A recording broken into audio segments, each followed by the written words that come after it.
Waalaikumsalam warahmatullahi. Sorry lambat. Hey, Azri. Muaz. Minum ni ke? Kopi minum? Minum kadang-kadang kan. Dari mana Mas? Saya daripada Bukit Beruntung, belah Rawang sini. Welcome to the Isbah Kingdom. Bertemu lagi. Ini kita nak kunyah kita pakai ni kan.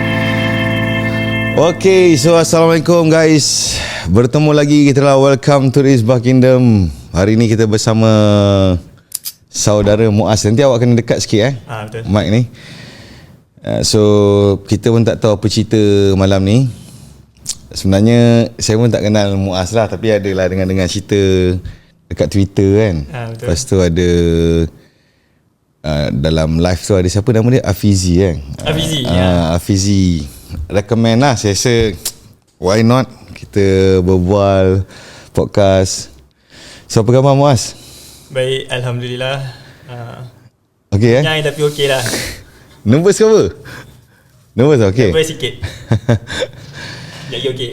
Okay, so saya tak tahulah apa kita punya perbualan ni kan. Mungkin ada, kita rekod lah semua apa benda yang mungkin Muaz nak tanya ke, apa yang kita nak bualkan ke apa benda. So nama saya Azri lah. Salam perkenalan Muaz. Nama saya Muaz. Muaz nampak masih muda lagi lah sebaya, lebih kurang sebaya lah. Alhamdulillah. So Muaz kerjaya apa sekarang? Saya nombor satu, saya nak pesan ni lah. Ayah pesan dia, nama dia Abdul Aziz, bukan Rosli. Tadi abang cakap Muaz bin Rosli. Muaz bin Rosli, kenal? Ayah tengah tengok live. Aduh. Ayah tengok live, dia kata ayah main TikTok tadi, nampak Azri Walter tengah cakap pasal Muaz. Tapi dia cakap Muaz bin Rosli. Aduh. Nama dia Abdul Aziz. Okay, Abdul Aziz. Muaz bin Abdul Aziz. Muaz bin Abdul Aziz. Maafkan saya pakcik tuan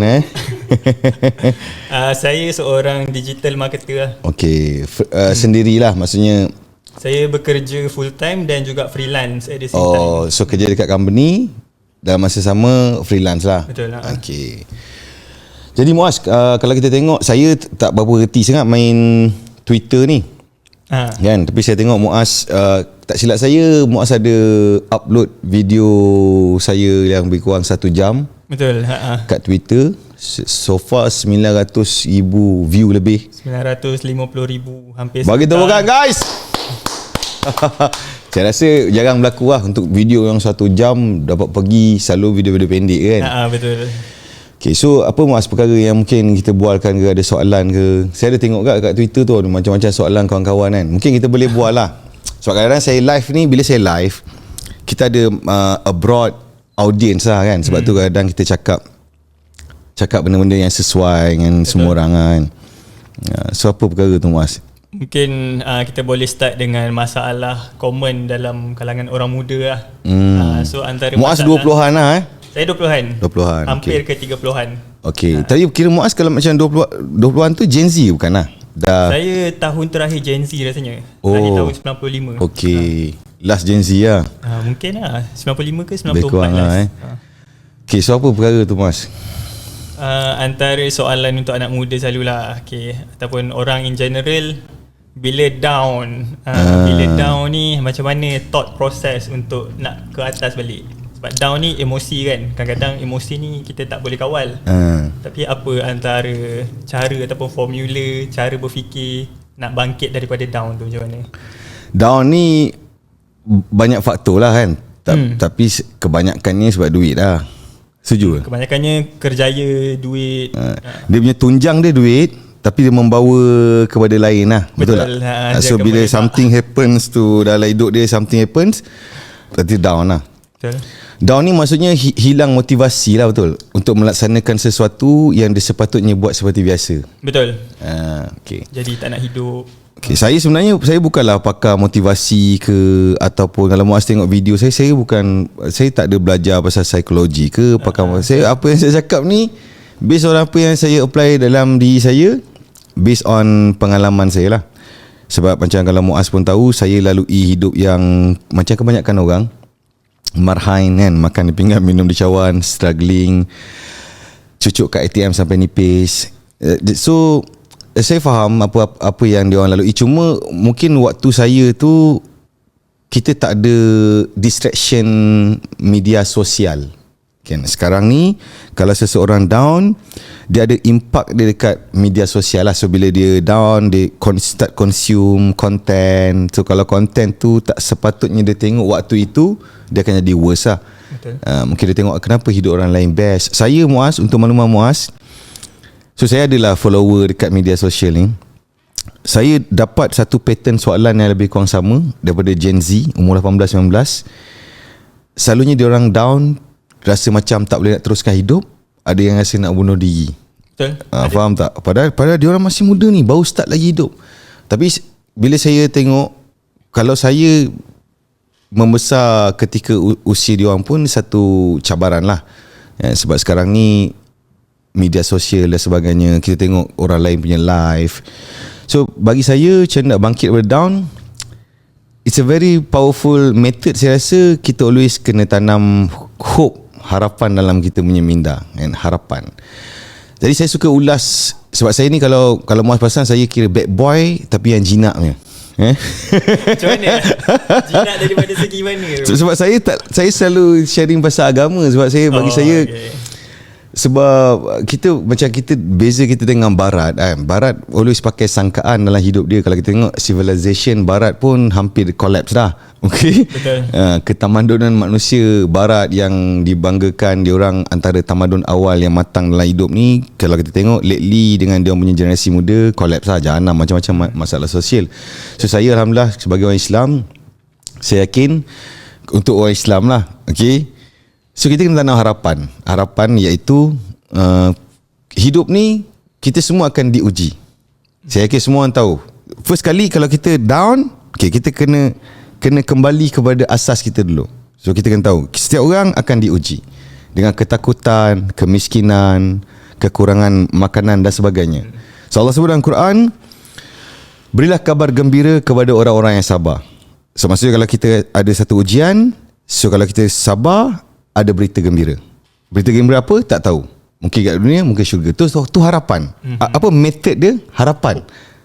Hope, kan? Berilah kabar gembira kepada orang yang sabar. So harapan. So method dia harapan. So seterusnya, iaitu orang yang apabila diuji, dia pun menyebut innalillahi wa inna ilaihi raji'un. Daripada Allah kita datang, kepadanya kita kembali. Maksudnya bila kita diuji, kita kembalikan hidup kita ni, kita hamba yang tak ada daya upaya. So kita terima hakikat tu dulu, bahawa ada banyak benda kita tak boleh kawal dalam hidup ni. Katalah financial dan sebagainya. Itu nombor satu, untuk kita kembali sedar kita ni siapa. Okay, so next, so kita tanam harapan dalam minda kita, kita akan start rasa boleh bernafas balik. So okay, katakanlah let's say, so ini kaedah berfikir. Okay? Kaedah berfikir untuk orang-orang yang down, mungkin kawan-kawan Muaz atau siapa yang tengok. Okay, nombor satu, saya selalu cakap pasal benda ni. Nampak macam simple, tapi dia very powerful. Katakanlah satu orang budak, umur dia lebih kurang 25 tahun. So dia rasa down ketika dia umur 25 tahun. Okay? So macam mana dia nak kembali rasa semangat untuk teruskan hidup ni? So dia kena tengok hidup ni dari skop yang luas. Okay, kita umat Muhammad SAW, kalau dipanjangkan usia, kita boleh pergi sampai umur 60 tahun. Ada yang boleh pergi sampai 70, dan kita boleh mati anytime. Sebab tu kita always kena jaga lah kita punya diri, supaya kalau mati tiba-tiba ni, kita okay. Itu nombor satu lah. So yang kedua, so katakanlah umur kita 25. So kalau kita boleh hidup 60 tolak 25, lebih kurang berapa puluh tahun yang kita ada peluang? Almost 35, 40 tahun. So bila kita tanam dalam mind kita, oh aku ada 40 tahun lagi yang mungkin akan best dalam hidup aku, yang mungkin akan jadi lebih baik dalam hidup aku. So kita tanam hope dalam mind kita. So baru kita boleh slow-slow keluar daripada perasaan yang sugol tu.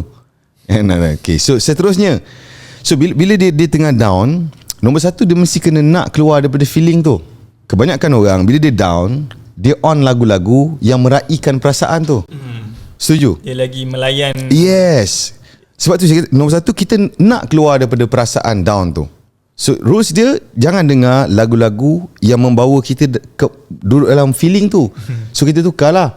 Mungkin kita dengar lagu Tupac ke, atau lagu-lagu apa-apalah yang boleh merangsang kepala otak kita. Okay. Seterusnya, jangan tengok benda-benda yang sayu dan syahdu. Contoh, kalau dia on tengok Netflix, pasang cerita-cerita yang sedih. Faham tak? So dia makin lama duduk dalam feeling tu.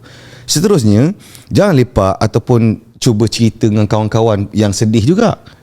Kan akan penuh dengan kesedihan. So cari kawan-kawan yang mungkin happy go lucky, so untuk kita keluar daripada feeling yang rasa down tu. Okay, in terms of financial, macam mana kita nak bangkit? Always start small. Start kecil dulu. Katakanlah orang tu berniaga, bisnes dia bongkos, dia bina satu empire besar. Kita tahu bisnes tak ada jaminan, anytime boleh jahanam. So katakanlah bisnes dia bongkos, untuk dia bangkit balik, dia tak bolehlah expect dia akan bina empire balik. Dia kena start small. Dia kena start dengan untung RM10 dulu, untung RM5 dulu. Apa-apa yang dia ada, dia let go lah, jual. So start small balik. So itu antara kaedah dia, macam nak bangkit daripada down. Okay. So antara benda yang saya rasa buat orang lagi down adalah disebabkan inilah media sosial yang berlumba-lumba. Sebab kebanyakannya, okay, untuk orang yang buat konten, okay, macam Muaz duduk dalam dunia digital, Muaz faham game ni. Untuk orang yang buat konten, dia ada purpose. Tujuan dia akhirnya memang to make money, untuk buat bisnes. Tetapi orang awam yang tengok konten ni, dia tak faham, dia ingat itu adalah reality. Faham tak? Bila orang contoh kadang share dia lavish lifestyle, kehidupan yang mewah, kan, tunjuk benda-benda good. So bila satu orang budak yang mungkin hidup dia tengah down, dia tengok, dia akan rasa kenapa aku malang. Padahal orang tu dia create that moment untuk pertontonkan kepada orang. Betul. Kan, bukan itulah keseluruhan hidup. Tapi tak semua orang ada kemampuan berfikir macam ni. Faham? Jadi setiap orang sebenarnya dia kena ada ability untuk dia, bila dia consume media sosial ni, supaya tak menjadi sial dalam hidup dia. So dia kena ada satu penanda aras. Ataupun saya selalu advise kan, sebenarnya media sosial ni kalau kita randomly consume content, memang jahanam lah. Betul. Sebab algoritma yang dibangunkan based on psikologi manusia, memang tujuannya untuk retain people duduk dalam tu, supaya semua iklan ni boleh berjalan. That how it works. Faham tak? So untuk orang yang tak faham game ni, dia akan terperangkap dalam algoritma tu. So kalau nak tengok media sosial, dia kena search apa dia nak tahu. Betul. Lepas dia tengok, that's it lah. Cuma kena control lah kan. Sebab tapi benda ni berkaitan dengan apa? Dopamin kan. So kita akan jadi craving lagi dengan TikTok punya, dengan dia punya apa ni, visual dia laju fast, video pendek-pendek apa semua. Lagi ramai orang ada full of distraction. Betul. Okay. Kalau dulu orang kata you are what you eat kan. Itu betul. Tapi zaman sekarang ni kita kena ingat juga, you are what you consume. Yes. Apa saja lagu sedih, konten sedih, apa-apa yang kita influencer, tengok, kita dengar, influencer yang dia selalu tengok, betul? Betul. Kalau dia tengok Azri Walter, mungkin dia rasa semangat. Ada juga yang down tengok Azri Walter. Ada macam juga kena paksa, padahal tak paksa pun. Yes. Tapi tengok tu very powerful kan. Jadi orang tu rasa macam kita paksa dia. Sebenarnya tak. Kita bagi tahu. So that's how apa media sosial lah. Okay. So seterusnya apa lagi? Macam Muaz okey lah dengan saya punya kaedah pemikiran apa semua. Ada orang dia tak boleh masuk lah. Ada orang tak boleh masuk. Bagi saya apa-apa yang saya consume, kita kena contextualize. Maksudnya dia cakap tu daripada sudut mana. Bila kita cakap henyak sampai lunyai tu, apa maksud dia? Adakah kerja sampai mampus? Betul, Walaupun faham. kalau kita dalam diri kita ni ada kemampuan kan, masing-masing ada kemampuan. Ada orang yang tak henyak dia punya kemampuan, and then dia rasa menyesal di kemudian hari. Sebenarnya bagi saya, ramai orang kat luar sana, kenapa dia masih tak capai sesuatu dalam hidup? Kebanyakannya kalau kita tengok, kalau kita jumpa, kalau kita sit down ni based on experience saya, kebanyakan tak henyak sampai lunyai. Buat lebih kurang. Betul. So what do you expect? Macam mana kau nak harapkan hidup kau berubah kalau kau buat satu benda tu buat lebih kurang? So kat sini datangnya henyak sampai lunyai. Do whatever it take. Push diri tu to the limit, sampai lembik, sampai lunyai. Macam tu maksud dia. Tapi ada certain orang dia tak boleh terima. Kan, contoh katakanlah konsep work life balance kan. Ini benda ini topik hangat lah. Okey. Saya tak adalah dah terlalu dewasa untuk cerita pasal benda ni. Saya pun masih muda kan. Tapi based on experience saya, hidup ni ada fasa dia. Ada fasa dia kan. Saya deeply believe bahawa permulaan fasa hidup kita tak boleh ambil konsep balance tu. Kecuali kalau orang tu memang tak nak capai apa-apa dalam hidup, silakan. Tapi untuk orang-orang lelaki terutamanya yang nak achieve something big in life, dia memang permulaan hidup dia tu dia memang win some lose some. Itu konsep dia. Ketika kawan-kawan yang lepak tengok wayang, mungkin pergi club, mungkin party, private party, mungkin apa-apa semua, dia tak terlibat sebab dia ada banyak benda nak buat. Walaupun dia katakanlah dia jadi rider ke ataupun dia kerja OT ke, sebab dia ada something yang dia nak achieve. Okay, so dia korbankan balance tu. Tapi bukanlah maksud dia tak ada life. Betul tak? Setiap orang saya tahu, saya yakin semua orang tahu bila dia penat dia rehat lah. Benda tu tak payah ajar, betul tak? Sebab bab rehat, okay, kenapa bila kita tekankan pasal work life balance, bab rehat tak payah ajar. Ada ramai orang memang hidup dia nak rehat je. Ramai dah hebat lah. Betul. Bab rehat tu ramai hebat. Yes, itu semua dah andal. Kita nak bagi tahu kat mana yang korang kurang. Sebab aku dah buat benda ni.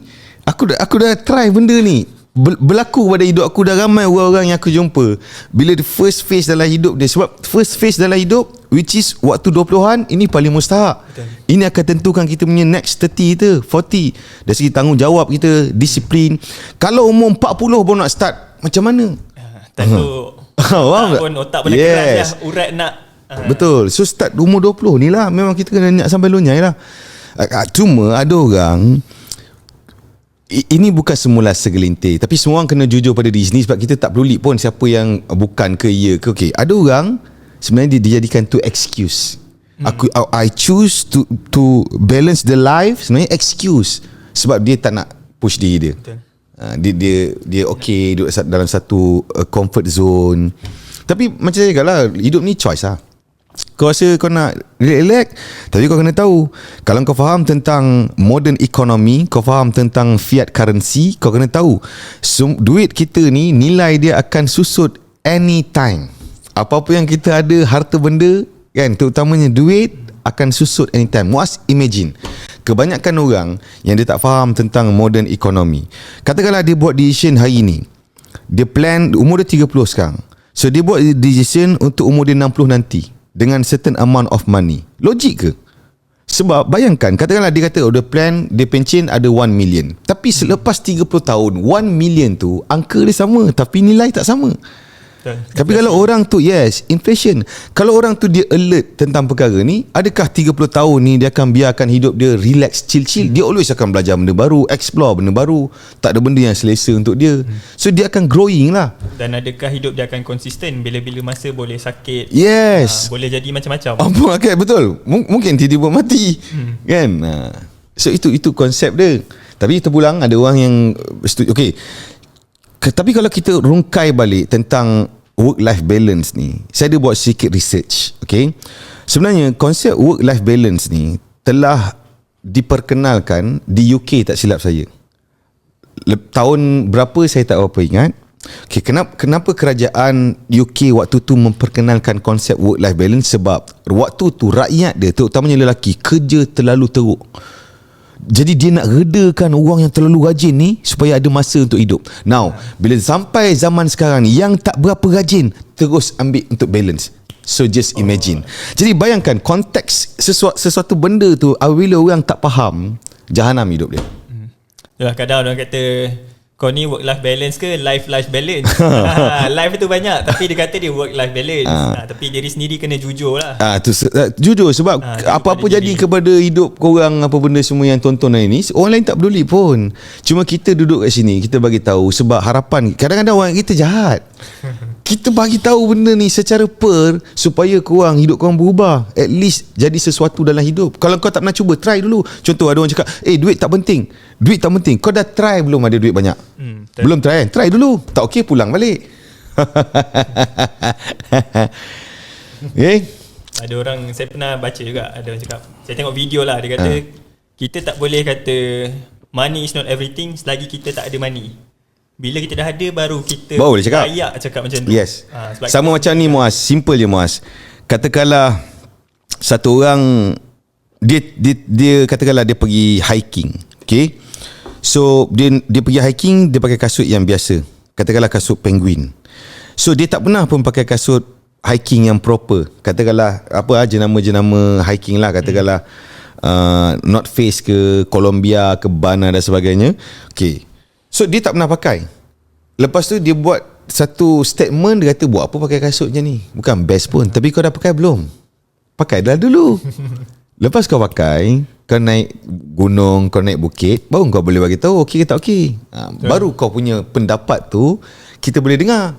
Ni kau tak pernah try lagi. Itu konsep dia lah. Yang tepat. Ya.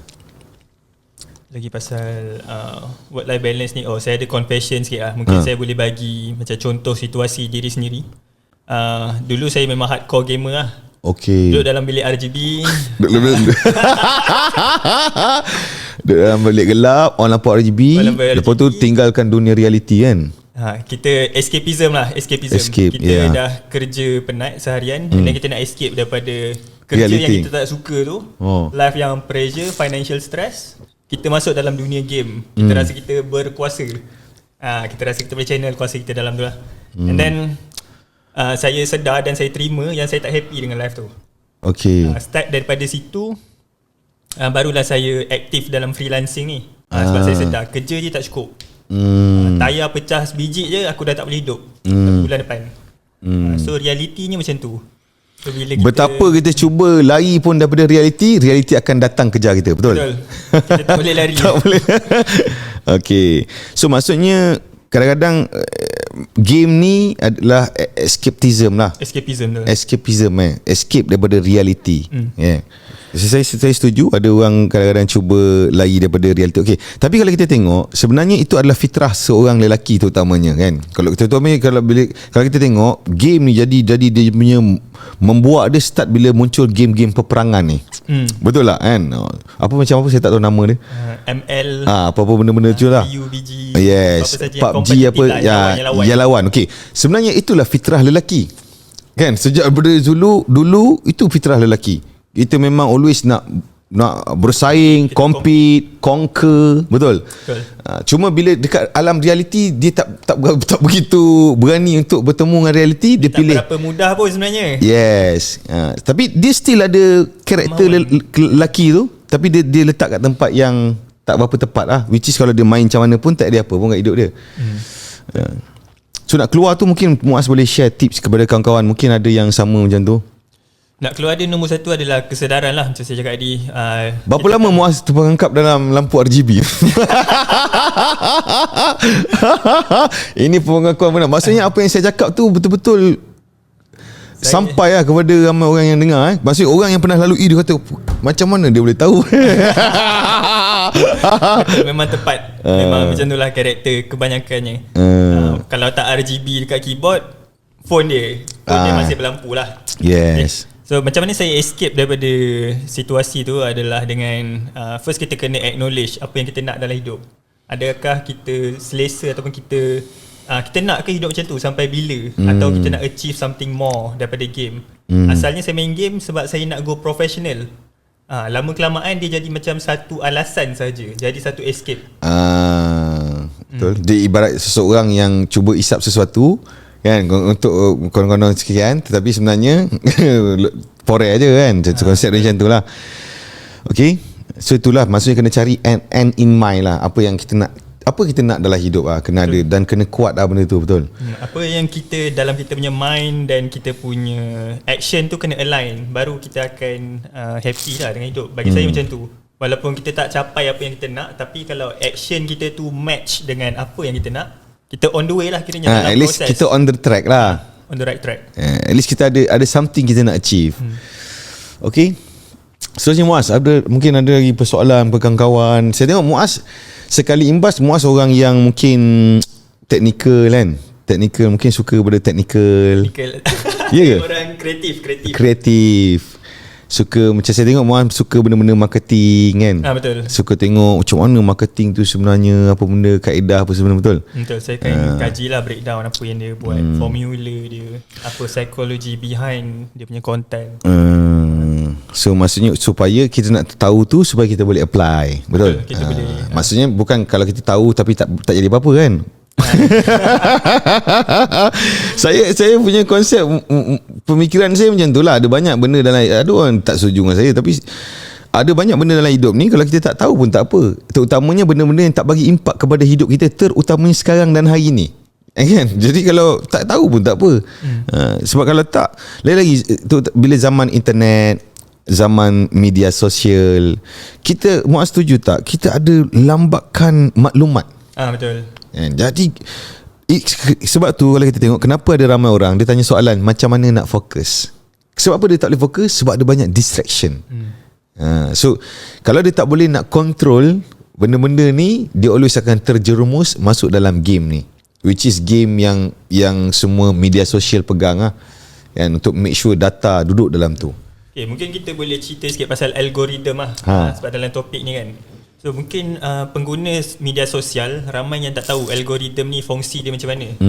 So fungsi dia, nama pun FYP, For You page. So dia memang dah craft untuk kita based on kita punya behavior online lah. Apa yang kita tengok, apa yang kita like, apa yang kita klik. Kita jangan pelik kenapa apa yang kita engage, apa saja kita save ke, kita share ke. Jangan pelik kenapa tiba-tiba keluar video yang macam ni, keluar video yang macam tu. Sebab itu adalah cara AI baca karakter kita. So mungkin kita sedar ataupun tak sedar, itu sebenarnya diri kita. Konten yang keluar dekat For You tu adalah mencerminkan kemahuan kita lah. Kalau tiba macam ni dia, maksudnya itu dia suka lah. Okay. So follow lah orang yang betul. Sebab ramai orang kata media sosial ni toxic. Sebenarnya itu saya ada teori. Sebenarnya media sosial ni dia tak ada masalah, tetapi sebenarnya dia telah membantu manusia untuk menelanjangkan perangai dia yang sebenar. Betul. Based on the algorithm. Contoh, kalau dia ni di alam reality dia kaki gosip, suka fitnah, so bila datang media sosial, dia akan jadi orang yang dia akan grow dia punya fitnah, dan dia punya level gosip tu akan berkembang tau. So algoritma ni akan menelanjangkan perangai dia sebenar. Media sosial ni satu alat empower diri kita, manusia. Betul tak? Sebenarnya manusia yang menggunakan media sosial ni, kita yang control dia. Kita nak follow siapa, kita nak like siapa. Betul. So kita boleh train balik algoritma kita tu. Kalau suka tengok video kucing, search lah video kucing. Jangan pergi search lagu sekian-sekian, tarian sekian-sekian. Nak tak nak, hari ni media sosial menjadi salah satu platform berkomunikasi yang sangat penting lah. Muaz setuju.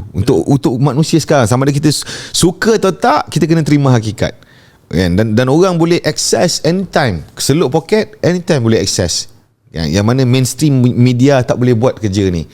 Yang mana dia orang menggunakan television sebagai alat penyiaran lah contohnya, kan?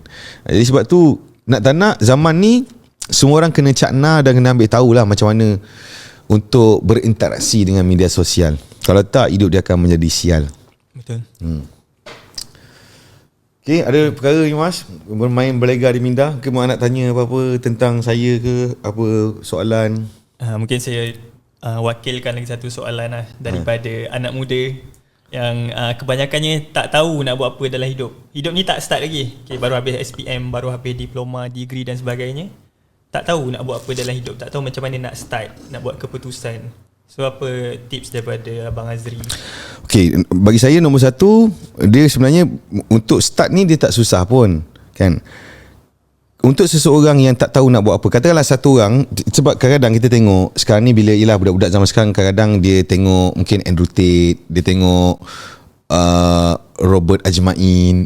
Okay, so dia start faham bahawa sekolah semua universiti boleh macam-macam, dia marah bla bla, tapi dia tak ada apa pun. Okay. Tapi saya punya mindset macam ni, Muaz. Bagi saya, setiap manusia ni dia mempunyai kesaktian tersendiri. Setiap orang dia ada kelebihan, kekuatan masing-masing, kan? So hikmah dia adalah supaya manusia ni dia saling melengkapi antara satu sama lain. Dan setiap manusia dia ada kebolehan dia ada karakter dia ada macam-macam benda yang tak sama dengan semua orang. Jadi nombor satu, untuk budak-budak yang masih muda, lepas SPM katakanlah atau 20-an, kalau dia tak tahu nak jadi apa, okay, yang tak tahu nak jadi apa, tips dia ialah terus apa-apa yang dia dapat peluang depan mata untuk kerja, walaupun katakanlah kerja jadi cashier sekalipun, start je kerja tu dulu. At least dia do something. Faham tak? So bila dia masuk kerja, dia akan terlibat dengan SOP pekerjaan. So dia ada experience punch card, punch out. So dia akan mula bergaul dengan orang satu tempat kerja. Dia akan jumpa kepelbagaian karakter. So dia ada experience. So dia start tu dulu. Sebab daripada situ nanti dia akan jumpa macam-macam orang. So next dia akan nampak ke mana dia akan pergi. So, at least dia kena start sesuatu. Kerja je apa-apa. Jangan pilih. Kerja je apa-apa yang ada depan mata. Okay. Kedua, kalau seseorang tu dia memang ada goal untuk jadi seseorang dalam kerjaya profesional katakan, which is dia nak sambung masuk universiti. So silakan. Dan kebanyakan budak-budak zaman sekarang hari ni ialah bila dia pilih satu kerjaya profesional, Muaz, dia tak tahu, dia tak tengok secara realiti.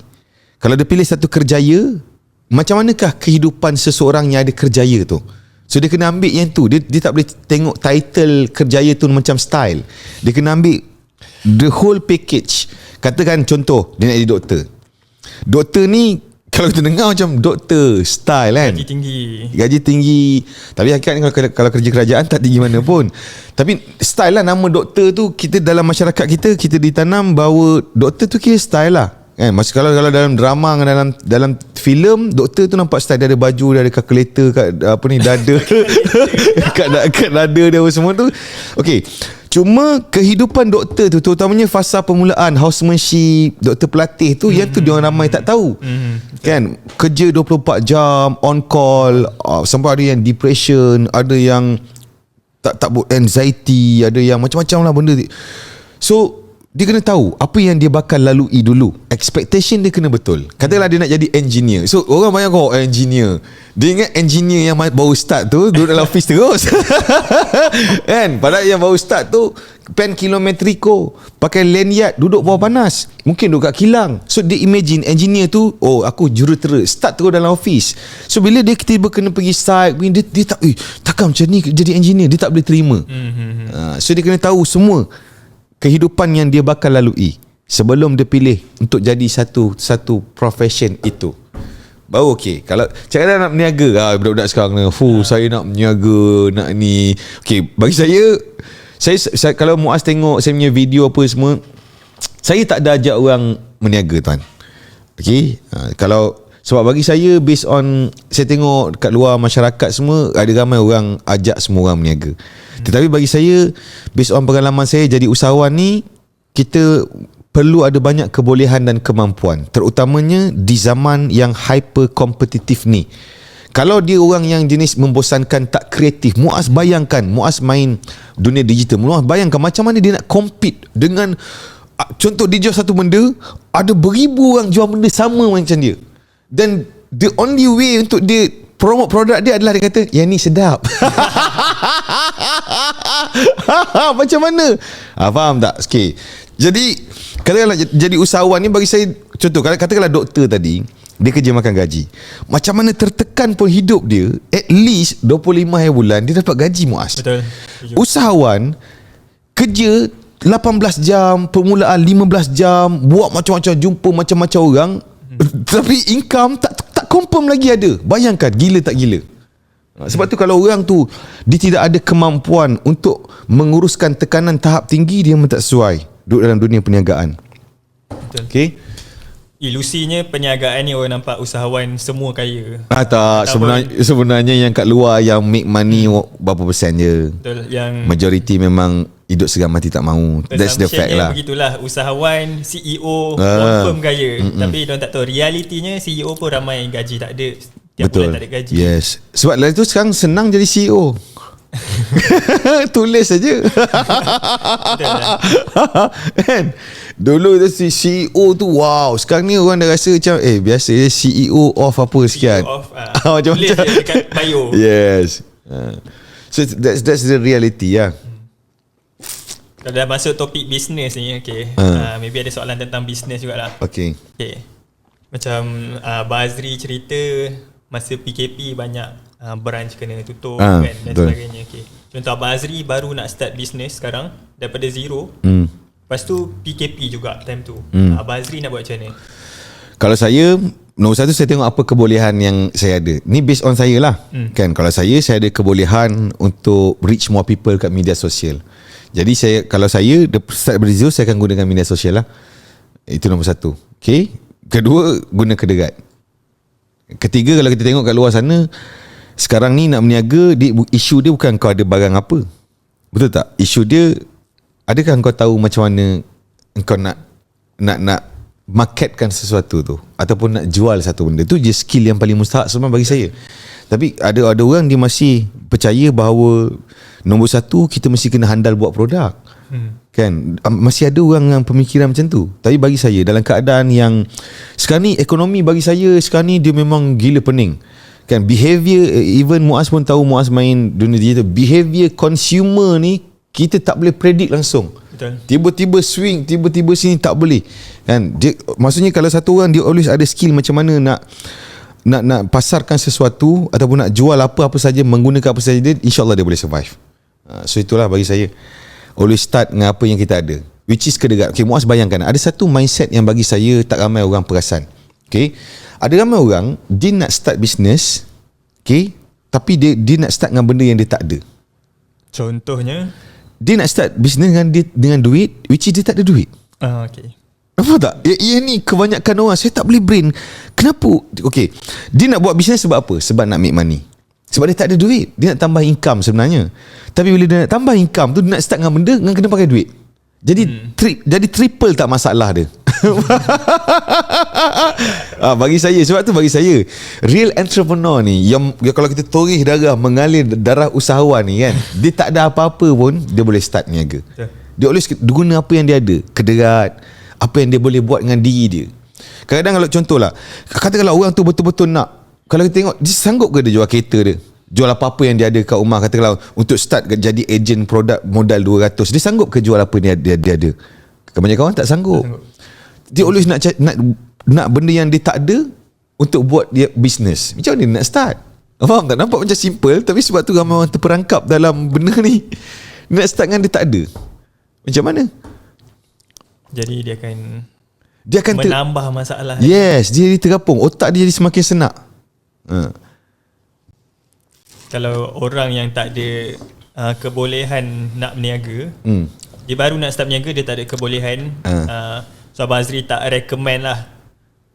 Recommend apa? Recommend untuk dia berniaga. Saya boleh je, maksudnya dia kena tahulah diri dia macam mana. Okey, nombor satu, kalau dia tak kreatif, terus terang saya cakap susah untuk dia, tuan. Terus terang, kalau mungkin 10 tahun lepas mungkin advice saya lain lah. Tapi bila sekarang saya tengok easy entry, tuan. Easy entry. Betul. Kalau tuan tengok, kalau dulu kalau kita tengok kawan sekeliling kita 10 orang, kalau dengar yang buat bisnes sendiri, jarang kita dengar lah. Jarang. Dulu cita-cita tak banyak. Betul. Kalau kau sekolah, cikgu, polis, bomber, lawyer, doktor, itulah. Okay kan. Okay, so now sekarang easy entry, semua orang boleh start berniaga. Maksudnya persaingan dahsyat tak? Betul. Okay. So kalau satu orang tu, lagi-lagi kalau dia bukan jenis boleh bersaingnya, bersaing sihat, macam nak fikir kreatif, macam nak be different, macam nak ni, kalau dia tak ada that kind of ability, better don't lah. Itu saya punya advice yang tulus dan murni, tapi mungkin ada orang tak boleh terima. Saya setuju. Tapi itulah hakikat dia. Kalau tak, kesian kat dia. Tapi ramai juga yang nak start bisnes ni sekadar minat. Dia tak tahu lagi dia mampu ke tidak, tapi dia minat. Tapi komitmen dia pada peringkat awal tu terlalu tinggi. Contoh modal tak ada, pergi pinjam duit. Dia tunggu nak kena ada kamera mahal baru boleh buat konten. So saya nampak itu antara roadblock jugalah. Tapi realitinya, okay, kita kalau dulu mungkin kena masuk TV kalau nak capai 1 juta orang tengok produk kita. Sekarang ni kita FYP TikTok boleh pergi sampai 2 juta, 3 juta view dengan handphone sahaja. So barrier of entry tu sangat rendah. Kita tak boleh ada alasan lah sebenarnya. Betul. Okay, so bayangkan Muaz, orang yang ada alasan tu, adakah dia sesuai untuk jadi usahawan? Nampak tak? Daripada awal dia tak kompeten pun. Tapi kalau cakap dia kecil hati, awak telah merendahkan saya. Weak.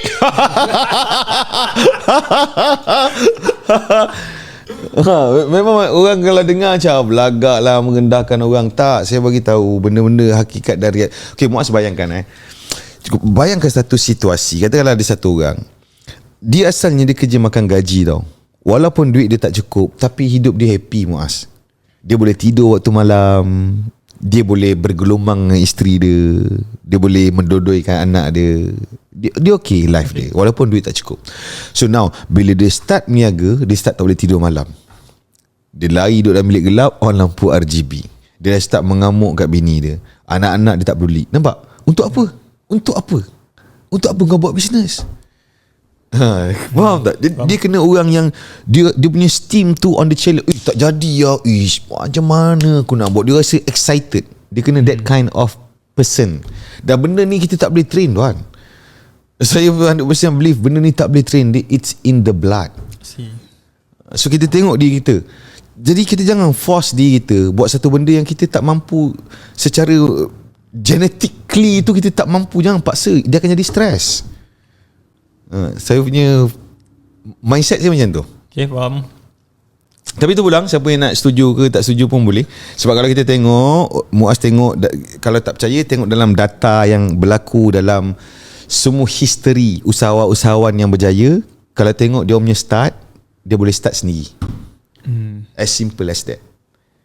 Kalau dia nak start pun tak tahu macam mana, Muaz. Nak start tak tahu dan tak nak belajar. Tak, okay. Kita bukan duduk zaman library. Jumpa pustakawan, bawa kad, nak pinjam buku. Lepas tu pustakawan kata, buku lama pun tak ulang lagi. Kan? Kita duduk dalam era yang kau nak tahu pasal apa, kau boleh search sekarang lah.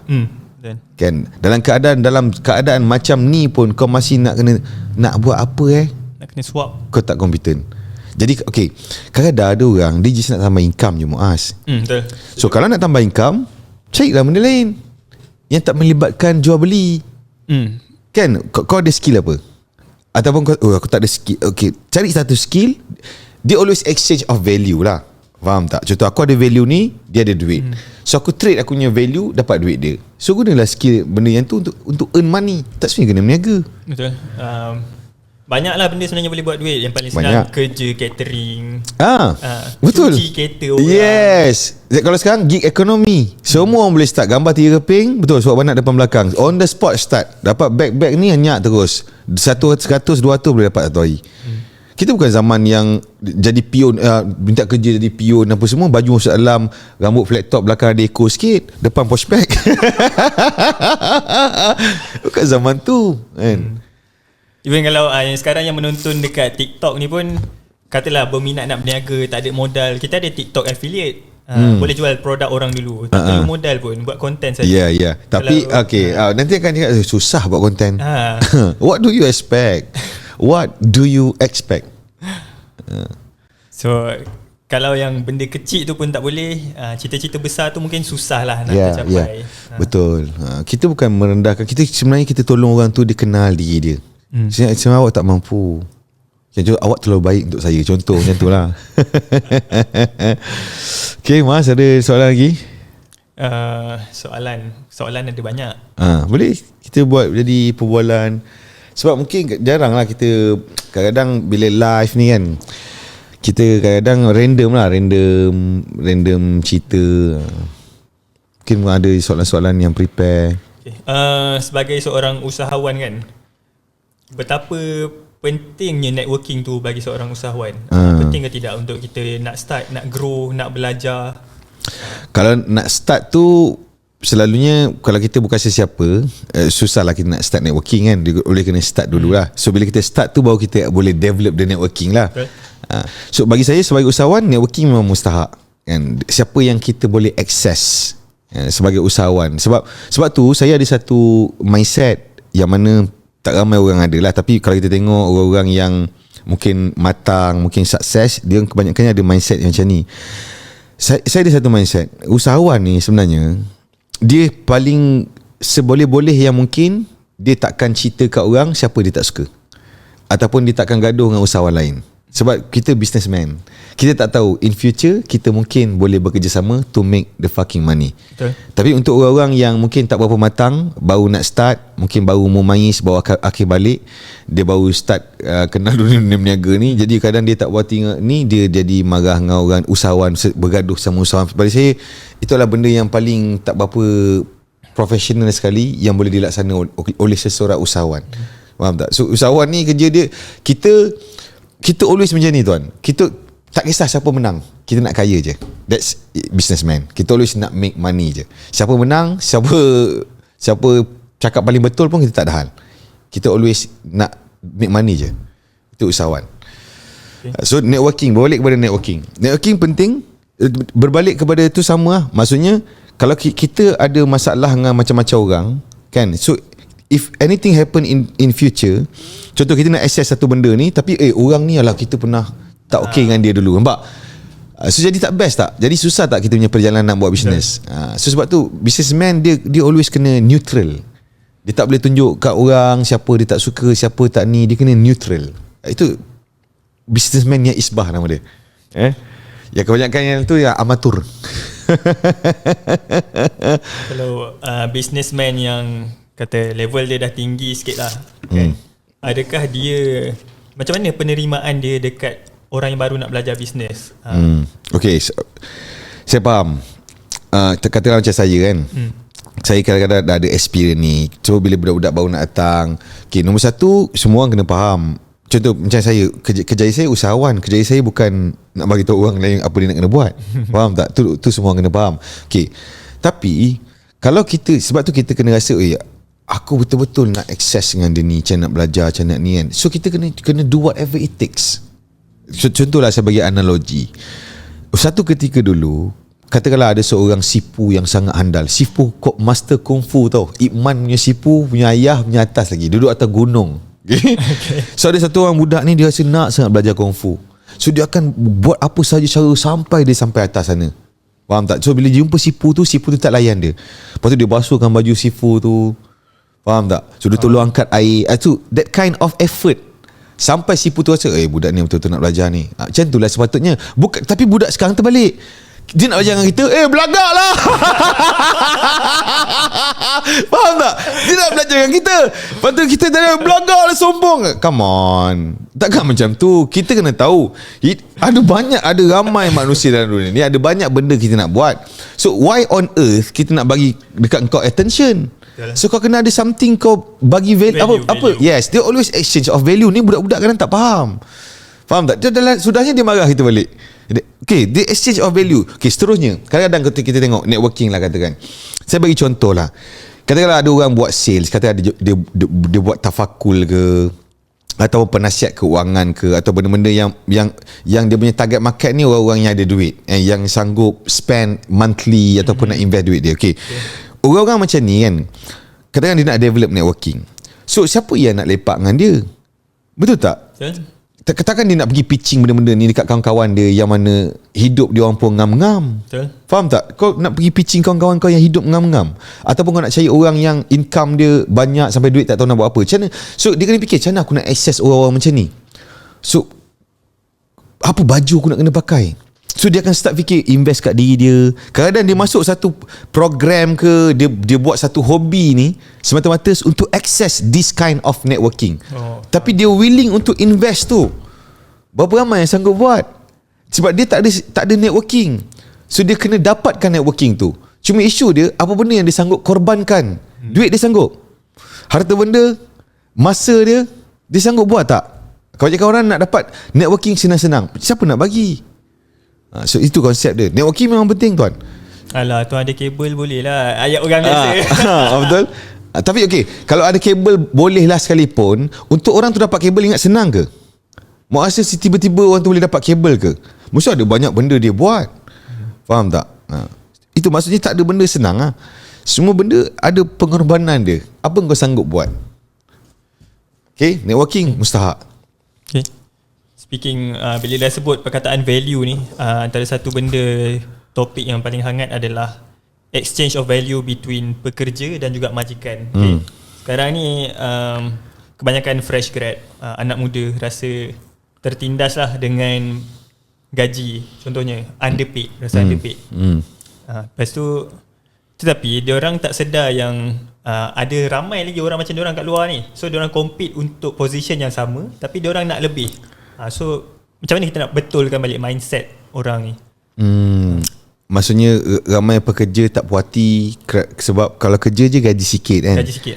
Okay. So nombor satu, kita kena tahu bila kita kerja, kita memang tak ada power untuk tentukan gaji kita. Kan? Itu nama dia kerja makan gaji. Okay. Seterusnya, saya nak rungkai sikit bagaimana seseorang pekerja tu dia bayar gaji. Konsep dia. Okay. So katakanlah ini selain daripada kerja kerajaan, kerja swasta katakan. Muaz pun mungkin kerja dekat company kan. Okay, Muaz kena tahu income yang Muaz dapat datang daripada mana Muaz? Majikan dapat income daripada mana? Sale. Yes. So sale. Jadi kita semua kena faham dulu konsep dia. So kita dapat income bukan daripada duit, bukan daripada pocket boss kita. Kita dapat income based on the sales, daripada business yang berlaku. So bila ada orang dia betul-betul faham perkara ni, maka apapun position dia dalam company tu, dia sedaya upaya nak contribute untuk make sure company boleh dapat sales ataupun boleh jadi a better company, sebab dia tahu itu rice bowl dia. Selagi mana company ni ada sales, lagi tu dia ada gaji. Supposedly lah. Tapi tak semua orang ada this kind of mindset. Dan kebanyakan orang mungkin dia tak faham. Dia tak faham konsep tu Muaz. Macam mana sebuah syarikat tu membayar gaji. Dia ingat dia duit daripada bos dia. Bos dia dah ada duit banyak, susun dalam bilik. Lepas tu ambil orang kerja, apa bagi. Apa bisnes berlaku, dia akan bayar pakai duit dia. Sebenarnya tak. Okay. Manakala kerja kerajaan ni datang daripada bajet yang kerajaan keluarkan. Okay. Maksud setahun tu dia letak dah.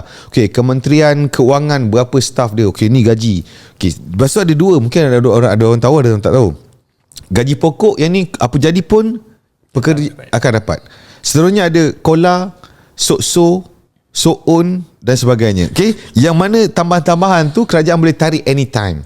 Apa-apa yang berlaku kerajaan boleh tarik balik. So itu yang semua orang kena tahu. Okay. So dia kena tahu macam mana income dia masuk. Jadi kepada budak-budak yang mungkin kerja dan sebagainya sekarang ni, okay, sebab tu lagi satu, kita kena terima hakikat bahawa hidup ni ada fasa dia. Bila fasa permulaan pekerjaan, selalunya bukan untuk make money lagi. Betul tak? Betul. Nak belajar dulu. Tapi tengok kadang kita tengok bila dia orang belajar daripada darjah 1 sampai buat degree selama berbelas tahun, dia boleh sabar. Tapi bila masuk alam pekerjaan, untuk start 2-3 tahun dengan gaji yang underpay ni, dia tak boleh sabar. Kenapa ni berlaku? Sebab dia rasa bahawa daripada darjah 1 sampai degree yang dia buat tu, dia layak untuk dapat gaji banyak. Kan? Okey, seterusnya kepada pekerja.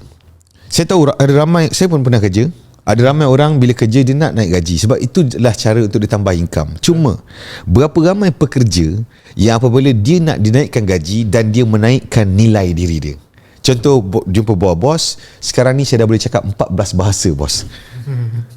Dalam ramai staff kat sini, saya seorang je boleh cakap 14 bahasa. Dengan kemampuan saya cakap 14 bahasa bos, kita boleh penetrate Mongolia, Azerbaijan, Trinidad and Tobago contoh. Ataupun bos, saya ada skill. Okay, skill sekian. Saya pergi bos, belajar skill ni. Saya ada another value for this company. Jadi saya layak untuk dapat gaji saya sekian. Ataupun bos, sekarang ni saya dah boleh buat daripada department A sampai Z, semua saya handal bos.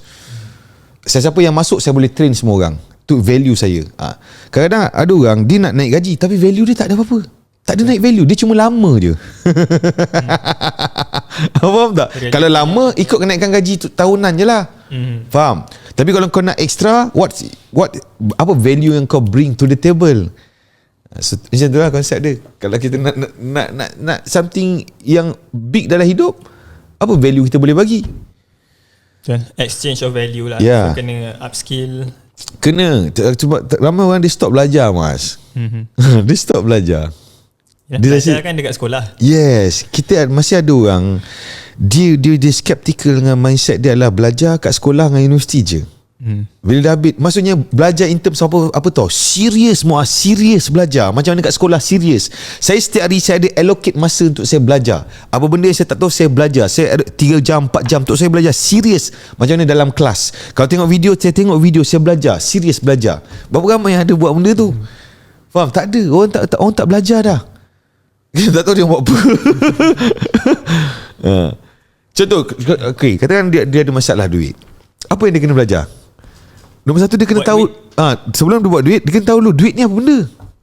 Faham tak? Dia kena belajar duit ni, how money works. Kena faham pasal duit. Baru dia, kalau dia make money macam mana pun, duit habis.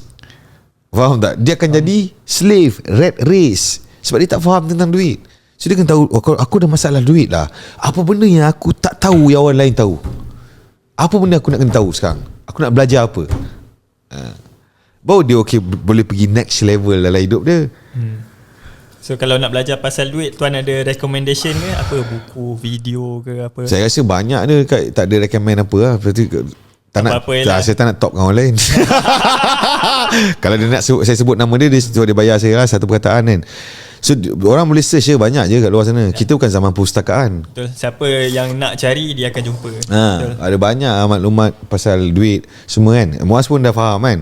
So bila kita faham pasal duit, so kita okay, walaupun kita bukanlah kaya sekarang, tapi okay, sebenarnya kalau sebenarnya untuk capai freedom ni, tak kaya pun boleh. Dia tak perlu duit terlalu banyak pun, as long dia boleh apa kehidupan yang dia nak sustain. Yang sustain, yang hidup yang tak terlalu mewah tapi boleh hidup pun dah boleh freedom lah sebenarnya. Yang penting dia faham macam nak manage duit dia. Itu orang kena belajar. Tapi bila saya cakap ada banyak benda kita tak payah tahu dalam dunia ni, ada orang dia kata kena tahulah. Betul tak? Jadi kelepas dia tahu, tak ada apa pun hidup dia. Faham? So kena tahu apa yang kita paling mustahak untuk kita tahu sekarang. Ilmu yang memberikan kita manfaat. Kalau tak, dia sekadar ilmu yang kita tahu sahaja. So ini pun satu permainan minda yang diorang tanam dalam kita punya mind, supaya kita tahu banyak benda, akhirnya kita tak ada apa-apa. Muaz pernah jumpa tak orang yang dia boleh cakap macam-macam tapi tak ada apa dia tak ada apa. Dia hanya pandai cakap sahaja. Dia macam Google. Tapi dia tanya apa semua dia tahu. Semua dia tahu. Tapi dia hidup dia biasa je. Untuk apa? Dia tak boleh gunakan apa yang dia tahu tu untuk enhance hidup dia. What's the point? Kan, ilmu tu konsep dia boleh bagi value kepada diri kita dan orang lain. Kalau tahu buat apa? Itu konsep dia. Okay? So Muaz, Muaz jangan risau tentang live tu. Diorang semua jinak kat situ. Okay, next question. Macam saya pula interview Abang Azri kan. Okay je. Pasal mentorship. Macam saya kan muda lagi, kita orang muda lagi. So kita punya ilmu ni cetek lah sikit. So mentorship ni, macam mana kita nak dapatkan mentor, ataupun kita nak, macam tadilah, kita ni nothing, kita nak dapatkan mentor. Adakah Tuan Azri pergi jumpa orang minta macam tu, ataupun Tuan Azri belajar daripada jauh daripada internet? Okay, sebenarnya konsep mentoring ni baru-baru ni je muncul. Bila ada kelas-kelas apa semua ni, dia pun create kan. Tapi sebelum zaman kebelakangan ni, konsep dia orang belajar daripada orang yang berpengalaman dalam sesuatu. Tapi konsep belajar dia bukan dia duduk selama-lama dengan orang tu. Mungkin once in a while dia jumpa, ataupun dia tengok, ataupun dia dengar. So konsep dia macam tu lah. Mentoring ni bagi saya dia very broad. Dia tak spesifik kena duduk depan muka. Kan? So maksudnya kalau dia once in a while dia dapat jumpa ke, ataupun dia tengok, ataupun dia boleh baca katakanlah dekat media sosial, internet apa semua pun, itu dah kira a part of mentorship lah. Cuma dengan manusia yang berpengalaman pun kita kena ada access, supaya kita boleh tanya real, ada soalan kita boleh tanya. Bila dia lalui sesuatu macam ni, dia buat apa based on pengalaman dia. Macam tu lah. Bagi saya, untuk seseorang tu, supaya dia tidak tersasar dan pening kepala otak dia, dia perlukan seorang yang boleh guide dia. Okay, tapi dia kena cari orang yang betul-betul yang kena lah. Atas kena ni atas banyak faktor dengan dia. Okay, dan persoalan dia sekarang ni, siapa yang sanggup nak spend masa dengan kita? Itu persoalan dia kan. Atau macam mana aku nak buat, macam mana aku nak cari ilmu, macam mana nak ni. So ada banyak cara. Bagi saya mentoring tu, konsep dia tu ataupun belajar ni, dia dah jadi dia very broad, ada 1001 cara. Kat online boleh, kat jumpa orang boleh, ada 1001 cara. Okay? Dan kena belajar daripada ramai orang tuan. Bukan satu orang je, tapi ramai orang. Belajar daripada ramai orang. Setiap orang dia ada view dia lain-lain based on apa yang dia lalui dalam hidup. So at the end of the day, kita paling banyak dapat maklumat daripada orang-orang yang telah lalui hidup ni. Okay? Macam saya ada networking dengan orang-orang yang senior dalam dunia berniaga ni. Umur ni selalu 50-an ke atas, faham tu. So saya suka that kind of people sebab dia orang selalu umur macam ni, dia dah dunia ni dah tak ada dah selalu kan. Jadi dia punya view tu dia dah lain lah. Jadi kita boleh lah tengok, okay, boleh kita muda ni macam mana, so apa dia lalui, so bila angle dia ketika dia lagi satu, bila kita belajar, kita pun kena ada satu ability juga untuk mengenal pasti yang mana satu sesuai untuk kita, yang mana satu tak. Ilmu, mengenal pasti ilmu. Okay, dia tak boleh ikut membabi buta pun tak boleh. Jahanam pening nanti. Walaupun siapa pun orang tu. Macam tu saya selalu cakap kat orang yang tengok video saya semua, kalau saya cakap ni apa tak sesuai dengan orang, jangan ikut. Faham tak? At least saya share je apa saya buat, apa yang macam ni saya berfikir. Kalau tak sesuai, jangan ikut. Kita nak lahirkan golongan manusia yang always berfikir, why should I? Kenapa aku kena buat benda ni? Kalau dia buat, kenapa dia boleh buat? Kenapa aku tak boleh buat? Situasi aku macam mana? Sesuai tak? Kalau aku macam ni, dengan karakter aku sesuai tak? So dia kena ada, tak adalah dia, orang cakap dia buat, lala dia pening. Itu yang pakai mask seseorang 2 lapis dalam kereta tu, kepala otak tak pancit.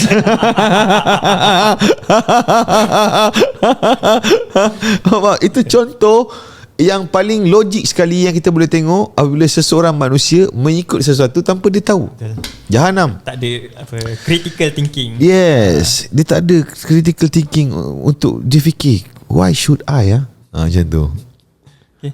Mungkin tuan boleh share apa benda, contoh benda yang tuan pernah buat untuk dapatkan akses kepada orang yang lebih berkemampuan lah. Maksudnya lebih berpengalaman dalam bisnes lah. Apa yang saya pernah buat kan, nombor satu saya jadi handal.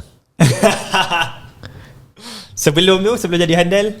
Sebelum jadi handal, jadi handal dulu baru cari dia orang lah.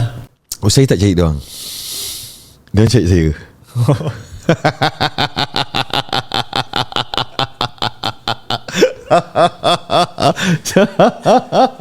Alhamdulillah tuan. Tapi saya percaya macam tu lah. Tapi kalau saya cakap ni orang cakap belagak kan. Saya ada orang yang sekeliling saya yang multi millionaire, yang sukses, kalau kita sebut nama pun tahu kan.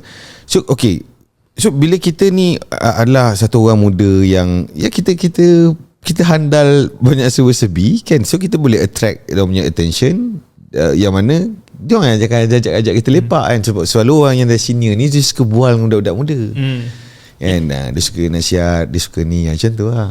Mungkin contoh, saya tak pernah tuan, contoh bawa proposal apa semua, Assalamualaikum saya nak membentak, saya tak pernah.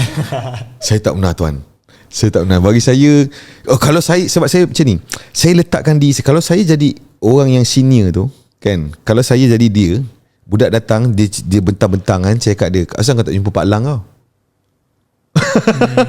Kan sebelum kau jumpa aku, asal kau tak jumpa Pak Lang kau, ataupun Pak Long kau, ataupun siapa yang kenal kau dulu?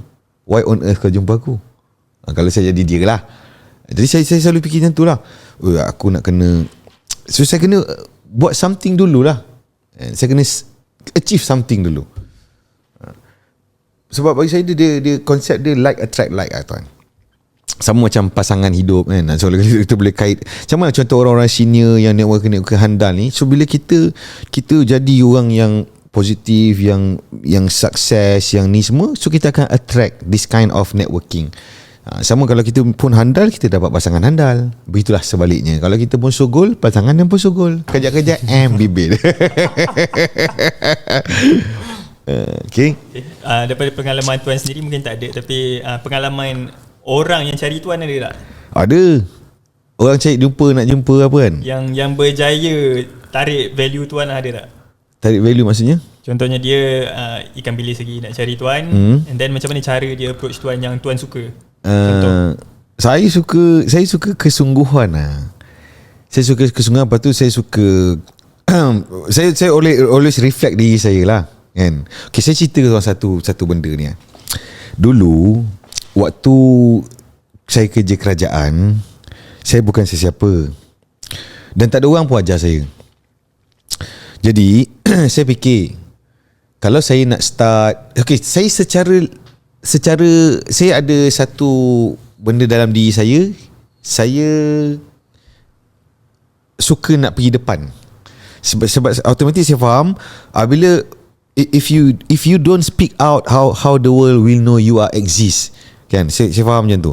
So dulu waktu zaman Wak Doyok tengah top ni kan, saya kerja kerajaan.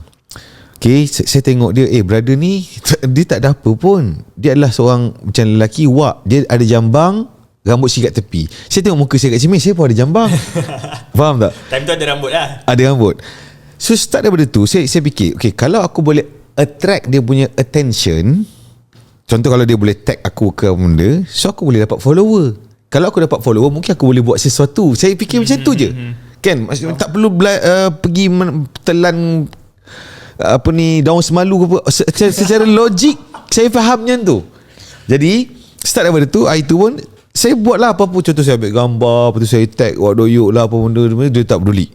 Okay, so sehinggalah di satu hari dia ada buat contest. Dia ada collaborate dengan satu brand international ni. So dia buat contest ni, dia nak gambar essential British lah. Kadang-kadang ni pakai ni semua, nampak macam kira vibe yang old school kan. So saya pun buat lah dengan apa yang modal baju bandar RM15, yang tak makan modalnya, ambil suruh kawan saya ambil gambar background belakang kat office. So saya buat, tag saya menang. So saya dapat attention dia. Faham tak? Tapi waktu tu saya bukan nak belajar ke benda, dia tak ada apa nak belajar pun. Saya just nak pergi duduk dengan dia, mungkin boleh ambil gambar apa, dia dapat saya punya matlamat untuk dia tag saya, itu je. Publicity lah. Yes, saya nak dapat, saya expose saya, itu je. So dia pun bila saya tu dia tag lah nama saya. So saya dapatlah follower sikit yang tu. Masa tu 800 dia tag jadilah dalam 5-6 ribu kat Instagram. Oh, banyak. Jadi okey lah.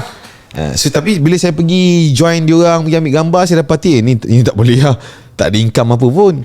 Macam dia orang buat benda-benda tu, mungkin lepas tu dia jual-jual baju pun. Macam saya datang, waktu saya ambil gambar ni dengan panas sama ni, tak dapat apa, tak boleh jadi ni. Lepas tu saya kerja balik kerajaan. Tapi maksudnya effort tu kena fikir kreatif. Macam mana nak grab attention orang-orang yang ni untuk ni. Ni datang abang, saya nak ni jumpa boleh. Saya nak lepak minum dengan abang boleh. Faham tak? Kenapa orang tiba-tiba nak lepak minum dengan kau? Betul. Cara dia pitching pun tak style. Contoh bang, kita bukan nak merendahkan, bukan, tapi betul. This is betul. Skill. Ini adalah skill. Ini bukan merendahkan. Sebab manusia ramai kat dunia ni. Jadi contohlah Muaz sekalipun. Okay, katakanlah Muaz sekarang kat Twitter, Muaz share pasal ni, tiba-tiba ada budak baru nak layan ke dia? Terang jujur cakap, dengan tak ada masa tak layan lah. Itu benda last lah kita nak layan. Kan, sebab kita priority. Ada banyak benda nak priority. Contoh, dan kebanyakan macam ni tanya pun dia nak jumpa pun semua, ingat dia nak bayar ke? Kan, tapi sebenarnya it's my time. Betul tak? Itu time aku, kau ambil sejam, patut kau bayar lah. Tapi dia nak bayar ke? Tak nak. Dia just nak tahu tapi tak payah keluar apa-apa. So yang macam ni ramai tuan. Nak sampai sesuatu tapi tak nak.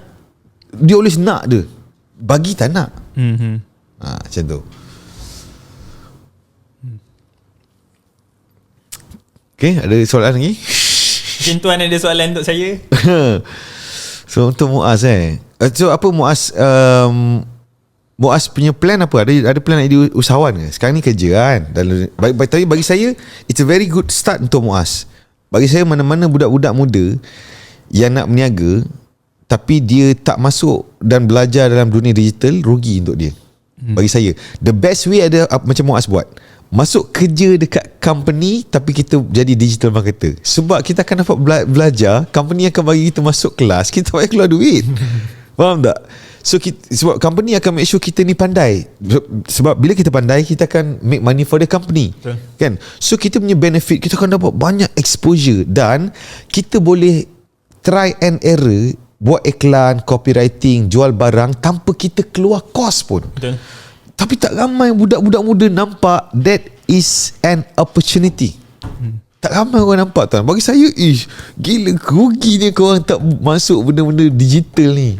Sekarang ni tuan dah expose lah diri saya sebenarnya. Tak, sebab saya ada team digital. Saya in fact saya rekrut orang, siapa nak join digital apa benda kan.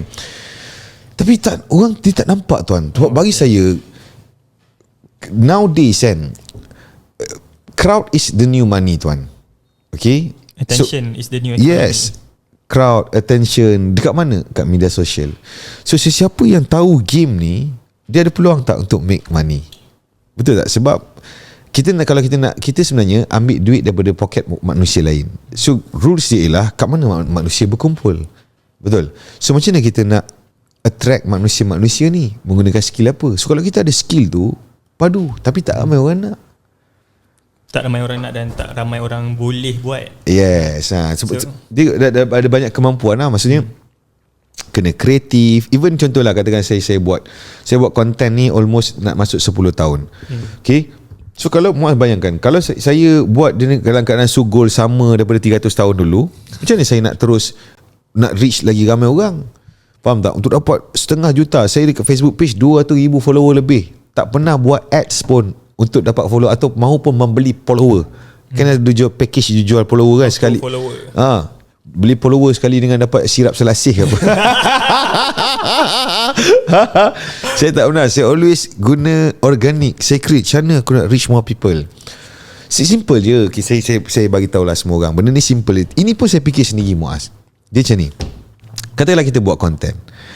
Sebelum saya nak buat konten, bila saya tengok media sosial, saya tak dengar apa orang cakap. Saya tengok apa dia buat. Kalau saya tengok satu video, banyak orang share. Sebab goal saya nak dapat ramai follower.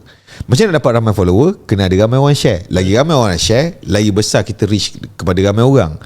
So bila kita tengok satu video, apa yang buatkan video tu orang share? Dia punya kata kunci dia, video tu ada value. That's it. Jadi untuk saya dapat share banyak, saya kena buat benda value. Simple je. Benda ni tak payah kunyah daun semalu pun boleh fikir sepatutnya. Tetapi tak semua orang boleh fikir. Faham tak? Jadi saya buat tu je, tak ada rahsia apa pun. Just bagi je lah value. Bagi value. So automatic bila orang macam sebab kita pun, kita sendiri, apa membuatkan aku tengok video orang ni? Sebab ada value. Begitu juga dengan orang lain. So that's how it works. Okay? So berbalik kepada Muaz tadi. Jadi Muaz punya plan sekarang ni, gunakan company ni dulu. Gunakan company ni cukup dulu. Okay, lepas tu bila dah okay, akan venture sendiri punya lah. Tak semestinya, sebab company saya dia open juga untuk collaboration. So the thing that saya fokus sekarang adalah build value dalam diri saya.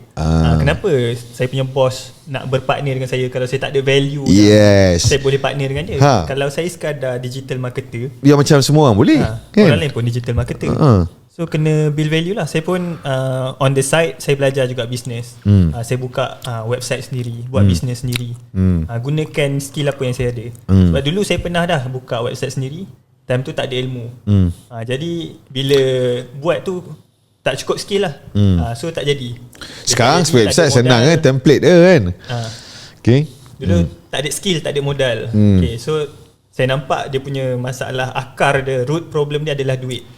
So saya kerja dulu dengan skill yang saya ada. Kumpul duit, kumpul capital. Daripada situ kita start small. Macam tuan ni lah, cadangkan tadi, kita start small. And then bila kita dah ada something, baru kita boleh bawa ke bos kita, ataupun kita nak keluar bisnes sendiri. Baru kita ada kemampuan tu. Betul. Okay, very good. Apa ni, satu pemikiran yang bagus lah. Gunakan company tu. Lepas tu okay, betul lah, value kan. Apa value yang membuatkan dia orang rasa steam nak lepak dengan kita? Macam tu konsep dia kan. Apa membuatkan orang rasa lain nak ambil aku sebagai partner, instead of kita rasa kita nak partner dengan mengending orang lah, ataupun kita nak membuatkan kita ni terlalu style sehingga orang nak mengending dengan kita. Kita nak jadi which kind of side, biasa-biasa atau champion. So kita always kena jadi champion lah. Nak jadi champion, value lah. Nak dapat value, always kena belajar. Nak belajar, kena commit. Nak commit tu ada macam-macam benda kita sanggup tinggalkan. Termasuklah bilik gelap lampu RGB saya. Saya dah kurang sangat lah sekarang. Kalau dulu sehari 12 jam, sekarang ni mungkin dalam 2 minggu tu 1 jam. 12 jam main Tapi okay, itu satu ketagihan. Saya dapati ada satu lagi. Okay, ada orang dia memang tengok main game, satu lagi yang tengok Netflix tuan. Dia sama. Lagi autopilot. Relax ke. Lepas tu dia ada yang yang alat yang letak kat tengkuk, handphone tu tergantung kan. Dahsyat. Sekarang ni bagi saya lah, ada ramai orang dah tak berapa efisien lah tuan. Ini memang dan tak berapa produktif lah. Ini memang hakikat yang berlaku kat dunia ni. Sebab tu dunia agak perlahan sekarang ni. Sebab ada ramai orang tak berapa produktif. Sebab masa dia banyak buat benda-benda yang bukan execute something. Tak build. Dia hanya consumer lah. Sebab tu saya, kalau Muaz tahu kan, saya nak tahu kan, saya punya rutin hidup kan, setiap hari saya always execute something. Saya always kena execute something. Saya jarang consume tengok konten tuan. Lepas tu kadang orang tanya, bang, apa boleh cakap pasal ni tak? Saya tak tahu tuan. Saya tahu saya buat ni konten saya publish, saya teruskan hidup saya. Saya buat sebab tu bagi saya, setiap orang, macam mana cara untuk kita slow-slow tak terjebak banyak sangat dengan benda-benda ni. Hidup kita kena contented. Kita kena fokus mengusahakan sesuatu. Muaz pasal tak? Katakanlah Muaz tengah run satu ads. Lepas tu Muaz dapati ads ni sepatutnya boleh pergi. Dah pergi sekejap, lepas tu dia orang kacau. Tiba-tiba Muaz pun buat research kenapa ini berlaku. Muaz pun kaji dengan geng-geng marketer daripada overseas, daripada US, yang underground Pakistan semua masuk dalam neon group ni, bincang-bincang. Semua sangat sibuk buat benda tu. Ada sempat tak buat benda lain? Tak ada. Nampak? So rules dia always kena buat sesuatu yang kita rasa ada benefit untuk kita. Baru kita tak ada banyak masa yang dah habis begitu saja. Sebab tu tuan, sekarang senang gila nak menang tuan. Faham tak? Faham. Ada ramai orang dia mudah distract. So untuk orang-orang yang susah, dia selalu fokus macam kita ni, kita boleh make use dia orang punya weakness to make more money. Kapitalis. Reality. Even kita dah bincang macam ni, kita dah sembang, kita dah expose pun, belum tentu lagi orang take action, walaupun dah tahu itu masalah dia. Sebab bukan senang. Sebab at the end of the day, untuk menguruskan diri sendiri paling susah tuan. Sebab tu ramai orang paling senang adalah dia uruskan orang lain. Ya, faham tak? Dia always komen pasal orang lain, complain pasal orang lain, marah pasal orang lain. Sebab benda paling susah adalah untuk make sure diri dia, untuk dia urus diri dia, itu paling susah sekali. Benda simple je Muaz. Untuk get a good shape, itu adalah satu benda training untuk kontrol diri kita yang paling jitu bagi saya. Faham tak? Terutamanya lelaki. Bukan senang tuan. Jaga makan dengan macam-macam lauk sekarang ni, kita boleh access anytime kot. Betul tak? Iklan lalu macam-macam gila. Sebab tu mau bayangkan orang yang boleh jaga solid dia punya ni maksudnya betul-betul lain lah level disiplin dia. Sebab buka sini iklan ni macam-macam lauk gila. Siapa manusia mana tak suka makan? Betul tak? Pasal makan ni kan, saya tengok tuan pagi-pagi pergi main kuda, main gym. Bukan main kuda lah, pergi tunggang kuda. Yang fikir main kuda lain lah. So apa tuan punya diet lah, sahur macam mana? Saya fikir macam mana aku nak pergi gym. Kalau aku pergi gym, nanti barai lah sepanjang hari. Okay, nombor satu, saya dah rutin ni bukan start Ramadannya. Sebelum Safar dan apa ni Zulkaidah apa semua dah, this is the routine lah. Satu rutin tu dah biasa. Kedua, saya memang bukannya ni orang yang makan banyak pun. Saya makan apa yang perlu je. Jadi ketika sahur, saya makan apa yang perlu untuk saya. So kata kita puasa, so saya always ambil benda-benda yang bagi saya energi sepanjang hari. Dan bila saya bulan puasa, saya buat benda-benda tak adalah heavy.